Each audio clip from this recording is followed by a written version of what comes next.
जय माता की जय भोले। जय भोले। जय माता। आज 1.5 माह पश्चात मैं पुनः आप लोगों के सामने उपस्थित हुआ हूँ।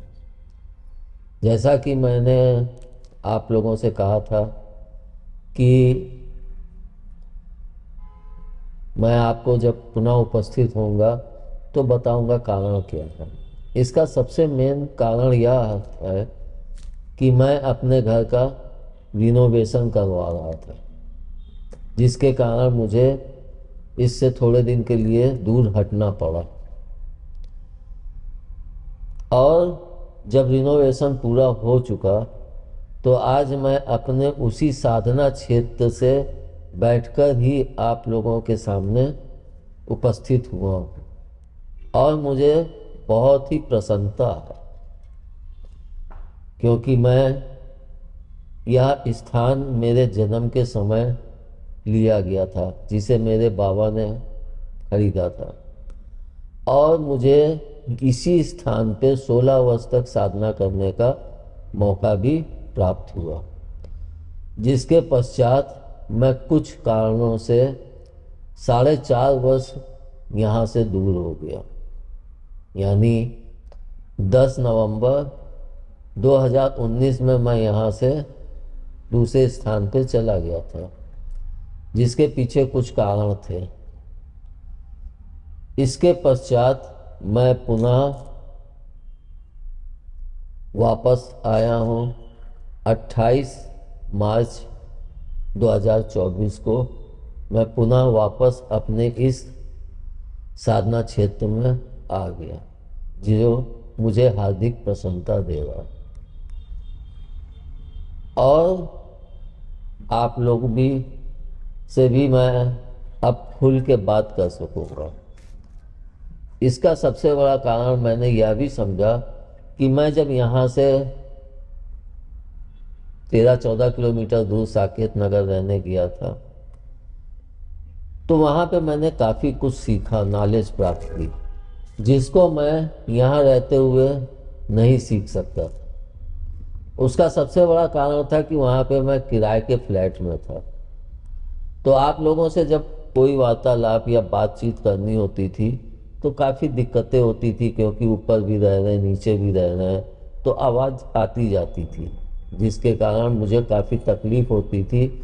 और जो प्रभु भक्त थे उनको भी बोलने में तकलीफ होती थी कि हमारी आवाज़ इतनी ज़्यादा ना फैले। तो बहुत सी ऐसी कमियां थी जिससे मैं आप लोगों से खुलकर मुखातिब नहीं हो पा रहा था।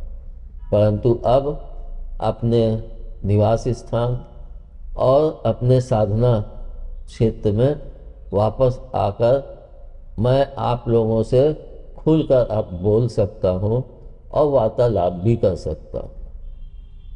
या तो मेरे यहाँ से हटने का और वापस आने का कारण था। और 9 अप्रैल से नवरात्रि प्रारंभ हो रही है, तो प्रभु भक्त सभी चाहते होंगे कि अब की क्या कौन सी पूजा करें या कौन सा जप करें जिससे हमें प्रभु की कृपा और माँ की कृपा प्राप्त हो सके। तो इसी कारण से मैंने पहले तो सोचा था कि नवरात्रि में ही मैं अपना प्रथम वीडियो फिर से आरंभ करूंगा, मगर नवरात्रि होने के कारण मैं यह वीडियो आप लोगों को पहले ही प्रस्तुत कर रहा हूँ, ताकि आप लोग अपनी पूजा को वो बिना किसी अवरोध के पूरी कर सके। यह नवरात्रि बहुत ही शुभ है। पहली चीज़ तो कि आप ये देखिए कि यह वर्ष ही बहुत शुभ। सभी ज्योतिषाचार्यों की वाणी मैंने सुनी है टीवी इसमें मोबाइल पे, क्योंकि बैठता था देखता था, जब खाली टाइम होता था तो सुनता था क्या कौन कह रहा है। लेकिन मैं उन सब चीज़ों पे नहीं जानता, क्योंकि मुझे ना तो ज्योतिषी आती है ना कोई कर्म कांड आता है। लेकिन फिर भी मैं यह जानता हूँ कि यह वर्ष बहुत ही लाभदायक है, सिर्फ भारतवर्ष के लिए नहीं, पूरे संसार के लिए लाभदायक। तो फिर इस वर्ष में हम माता का राजसी स्वरूप का जप करें, जो हमें सुख और वैभव प्रदान करें। हम जब किसी स्वरूप की पूजा करते हैं तो हमें उनसे जिस स्वरूप की हम पूजा करते हैं तो उस स्वरूप का वैसा ही फल हमें भी प्राप्त होता है।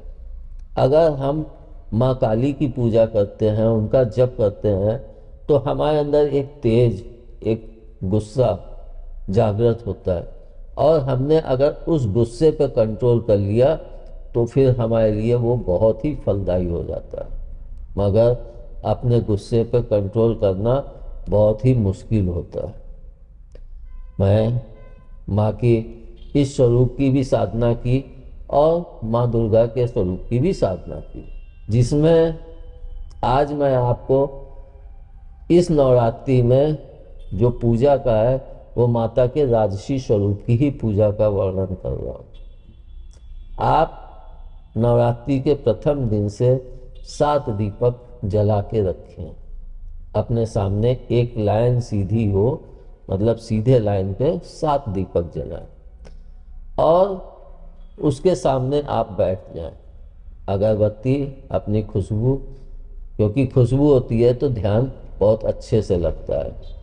बाकी चीज़ें मैं अपने पहले वीडियो में बता चुका हूँ कि पूरब, पश्चिम या उत्तर की तरफ मुख करके बैठें, लेकिन दक्षिण की तरफ कभी भी मुँह करके ना बैठें, क्योंकि वह तेज आपको नुकसान पहुंचा सकता है।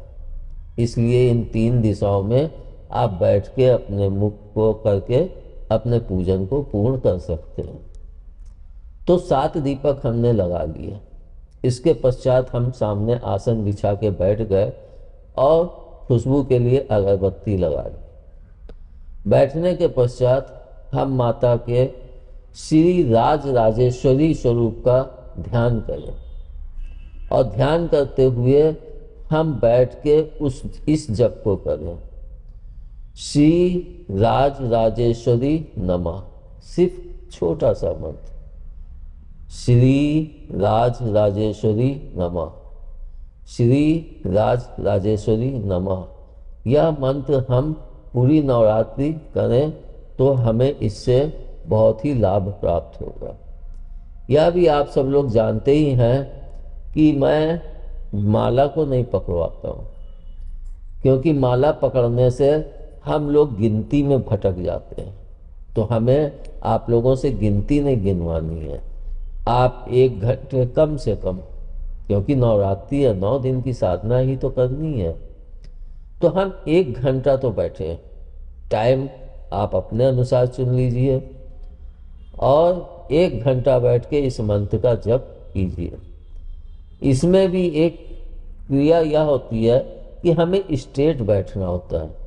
अगर हम स्ट्रेट बैठेंगे तो यह जप हमको अति लाभ पहुंचाएगा, और अगर हम ढीले होकर बैठे और वह बैठे कि थोड़ा सा झुक के बैठे तो उस प्रवाह में एक अवरोध उत्पन्न हो जाता है। इसको हम ऐसे भी समझ सकते हैं, मान लीजिए पानी का पाइप एक सीधा आ रहा है और एक पाइप कई घुमाव लेके आ रहा है, और दोनों पाइप को आप खोल दीजिए तो आपको ऐसा लगेगा कि जैसे जो सीधा आ रहा है उसमें धार तेज आ रही है, और जो कई घुमाव लेके पाइप से पानी आ रहा है उसके प्रवाह में उससे कमी होगी। इसी तरह से जब हम सीधे बैठते हैं तो हमारा ध्यान का जो प्रवाह जब नीचे से ऊपर की तरफ बढ़ता है तो उसमें कोई अवरोध नहीं आता है, तब वह हमें अति शीघ्र ही लाभ पहुंचाता है। तो मंत्र आपको बता दिया, 7 दीपक आपको जलाने। बाकी आप लोग अपने अनुसार जो भी नौ दुर्गा में पूजा करते हैं, कुछ भक्त लोग कलश बैठाते हैं, कुछ भक्त लोग व्रत रहते हैं, कुछ भक्त लोग मतलब अपने अनुसार सभी भक्त माँ की सेवा में प्रस्तुत हो जाते हैं और अपने क्षमता के अनुसार उनकी सेवा में चीज़ों को प्रस्तुत करते हैं। जैसे भोग अच्छे से लगाना, कम धनी व्यक्ति है तो हल्का फुल्का भोग लगाना, लेकिन जो भी भोग आप बनाएं हंसी खुशी पूर्वक बनाएं। और जब हम कोई चीज़ प्रसन्नतापूर्ण कार्य करते हैं तो वह कार्य हमारे लिए बहुत ही उपयोगी हो जाता है, क्योंकि हमारी प्रसन्नता उसमें समाहित हो जाती है। और अगर हम कभी उदास हों, खुद बैठ के देखिए, कभी हम उदास हों तो आप माँ की मूर्ति या किसी भी स्वरूप की मूर्ति को देखिए तो आपको भी लगेगा कि वह भी उदास है, और जब हम प्रसन्न होते हैं तो लगता है कि वह मूर्ति भी प्रसन्नतापूर्वक मुस्कुरा रही है। तो इस तरह से हम यह समझ सकते हैं कि जब हम खुश होते हैं तभी हमें सामने की वस्तुएं भी खुशी प्रदान करती हैं। तो हम प्रसन्नतापूर्वक इस नवरात्रि में इस जप को करें और इससे लाभ प्राप्त करें। एक बात मैं आप लोगों से और भी कहूँगा, जो भी माँ को आप लोग अर्पित कीजिए, चाहे साड़ी हो, चाहे नेल पेंट हो, या जो भी चीज़ आप उनको अर्पित करें या चढ़ाएं, कुछ लोग सुहाग की पिटारी चढ़ाते हैं, जैसे भी जिसकी भावना होती है, तो जो भी चीज़ हम माँ को अर्पित करें वह उच्च कोट की रखें या मध्यम कोट की। निम्न कोट की वस्तुएं आप मत चढ़ाएं, जो क्षमता है, क्योंकि अगर हम निम्न कोट की वस्तुओं को अपने प्रयोग में लेते हैं तब तो हम उनको चढ़ाएं, लेकिन हम अपने लिए तो अच्छी से अच्छी सेंट, अच्छे से अच्छा पाउडर, अच्छे से अच्छा क्रीम, अच्छे से अच्छे कपड़े लेते हैं, तो फिर माँ के लिए नीचा सोचना कि हमें सुहाग की पिटारी दे दो, ये ऐसा मत करें। जो लें, जरूरी नहीं आप सुहाग की पिटारी ही चढ़ाएं, जो भी चढ़ाएं किसी को भी दें तो वह भी उसको सुखपूर्वक ग्रहण कर सके। और मैं तो आपसे यह भी कहूँगा, क्योंकि मेरे पंडित जी थे, वो दोस्त के ही ऐसे थे, तो वो एक बार बताने लगे कि इतनी धोती हैं कि मैंने निकाला, ऐसे बक्से में डाल देता था, 250 धोती निकली। अब बताओ हम 250 धोती को पहनेंगे तो कितने साल हम पहन पाएंगे? तो वो ले जाके उनको बेचे। तो मेरा कहने का तात्पर्य यह है कि हम उसकी जगह उनको या तो धन समर्पित कर दें, माँ के चरणों में अर्पित करके, और गरीबों में बांट दें। ऐसे व्यक्ति को दें कि वह उसका उपयोग कर सके, ना कि उसको पुनः ले जाके बाजार में बेचे। उससे हमें भी वह लाभ नहीं मिल पाता है, और सामने वाला भी उस चीज़ को संभाल के बेचने के लिए हमेशा प्रयत्नशील रहता है, तो वह भी हमें खुशपूर्वक आशीर्वाद नहीं देता है। इसलिए जो भी चीज़ चढ़ाएं अच्छी चढ़ाएं, और ऐसे व्यक्ति को दें जिससे उसको लाभ पहुँचे और वह उसका उपयोग भी कर सके। इसका उदाहरण मैंने अभी जब मकान बनवाया तो रिनोवेशन के समय भी देखा। एक मजदूर था, उसको मैंने बोला कि तू भैया पलंग लेगा? बोला हाँ बाबूजी दे दीजिएगा, मैं ले लूँगा। मैंने कहा ठीक है, तू आके ले लेना। वो शाम को अपनी पत्नी और बच्चों को लेके आया, छोटे छोटे बच्चे उसके, 2 लड़के 1 लड़की। वो इतने खुशी से उस पलंग के डंडे वो सब उठा रहे थे, और उसकी पत्नी को इतनी प्रसन्नता थी, उसको इतनी प्रसन्नता थी कि मेरे दिल को बहुत शांति मिली कि मैंने जिसको ये पलंग दिया है वह इसको प्राप्त करके कितना प्रसन्न है, उसके बच्चे कितने प्रसन्न हैं। तो कभी ना कभी तो उसके मुंह से दुआ ही निकलेगी ना।